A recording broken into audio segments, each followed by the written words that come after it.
پوری قوم کو کھڑے ہو جانا چاہیے اور انہیں یہ حوصلہ ان کا بڑھانا چاہیے کہ وہ ان دہشت گردوں کا کلا کما کریں، تاکہ وہ نہ صرف ہمارے قیمتی جو جانیں ہیں سیکیورٹی فورسز کے لوگ ہیں ان کو وہ یقینی بنا سکیں، بلکہ پورے پاکستان کی حفاظت کو یقینی بنا سکیں۔ آپ بھی دعا کیجیے گا، میں بھی دعا کروں گا۔ تو اس کے ساتھ ہم دوسرا سیگمنٹ شروع کرتے ہیں، وہ یہ ہے کہ پنجاب حکومت میں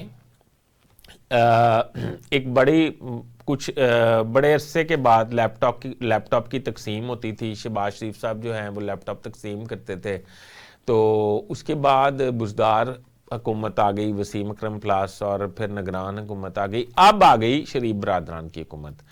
مریم نواز صاحبہ جو ہیں وہ وزیر اعلیٰ ہیں۔ مریم نواز صاحبہ کا یہ ایک بڑا اچھا اقدام ہے کہ انہوں نے طلبات کے لیے 20,000 بائکس کو آسان اقساط پر دینے کا اعلان کیا ہے۔ ہمارے معاشرے میں طالبات کو اسکوٹی یا بائک چلانا پہلے، آج سے کچھ عرصہ پہلے، بڑا معیوب نظر سے دیکھا جاتا تھا، مگر اب معیوب نظر سے نہیں دیکھا جاتا، کیونکہ اب ہمارے معاشرے میں خواتین کو بھی انپار کیا جا رہا ہے۔ اب دیکھیں، اب تو وزیر اعلیٰ بھی پاکستان کی پہلی خاتون وزیر اعلیٰ بھی پنجاب سے ہیں۔ اب اور اصل میں تو کہتے ہیں، یہ ویسے ایک لائٹر نوٹ میں کہہ رہا ہوں کہ پنجاب میں تو ہے ہی خواتین کی حکومت، آپ کو پتہ ہی ہے، اور میلز تو آپ کو پتہ ہے وہ پیچھے ہیں، خواتین ہی ان پہ جو ہے سایہ کیے ہوئے ہیں۔ تو کہنے کا مقصد یہ ہے کہ یہ جو طلبات کے لیے سیکیورٹیز کا اعلان کیا گیا ہے آسان اقساط پر، اس کے لیے جماعت اسلامی کے ایک رہنما ہیں وقاص احمد بٹ۔ وقاص احمد بٹ کی کچھ تجاویز ہیں جو انہوں نے وزیر اعلیٰ پنجاب مریم نواز صاحبہ کے لیے بھجوائی ہیں، وہ میں اپنے پروگرام کی وسادت سے آپ کی خدمت میں پیش کرتا ہوں۔ اب میں یہ سمجھتا ہوں کہ پنجاب گورنمنٹ کو اس تجاویز پر ضرور عمل کرنا چاہیے۔ یہ ایسی تجاویز ہیں کہ ان پر غور کیا جا سکتا ہے۔ اب وقاص احمد بٹ یہ کہتے ہیں کہ خواتین کو 1,000 الیکٹرک بائک، 19,000 پیٹرول بائک جو ہیں وہ دیے جانے کی بات کی گئی ہے۔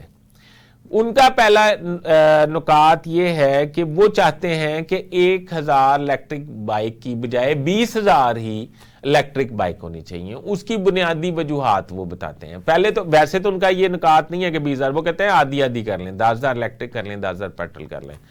وہ یہ کہتے ہیں کہ ہماری جو بیٹی ہے جو وہ بائک لے گی، وہ جب پیٹرول بائک لے گی تو وہ ایک بائک لے کے جب اپنے اسکول، کالج، یونیورسٹی، اپنے آفس جا رہی ہوگی تو وہ پیٹرول پمپ پہ ایک لمبی قطار میں کھڑی ہو کر، میلز کی قطار میں کھڑی ہو کر اس میں پیٹرول فل کرائے گی، جو کہ میرا خیال ہے کہ اس کے ساتھ شاید ناانصافی ہے۔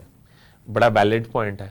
دوسری بات وہ یہ کہتے ہیں کہ وہ عام لوگوں کی طرح، عام جو میلز، لڑکے، بوائز جو بائک لیتے ہیں پیٹرول بائک، ان کی طرح عام ورکشاپ کا کلچر آپ کو اندازہ ہے۔ وہاں پہ موبلائل چینج کرانے خود جائے گی، وہاں پہ اس کی ٹیوننگ کرانے خود جائے گی، اس کی ریپیرنگ کرانے عام تھڑوں پہ، دکانوں پہ خود جائے گی۔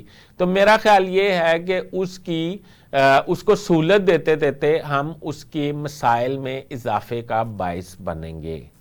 اگر آپ اس کو الیکٹرک بائک دیتے ہیں تو وہ اپنے گھر میں اس کو چارج کرے گی، اپنے مطلوبہ مقام پہ جائے گی، آفس، یونیورسٹی، کالج، اسکول، اور پھر واپس آ جائے گی، اور نہ اس نے پھر موبلائل چینج کروانے جانا ہے، نہ انجن آئل چینج کروانے جانا ہے، نہ اس نے ٹیوننگ کروانے جانا ہے، نہ اس نے پیٹرول پمپ پہ کھڑے ہو کے لوگوں کے ساتھ پیٹرول بھروانا ہے۔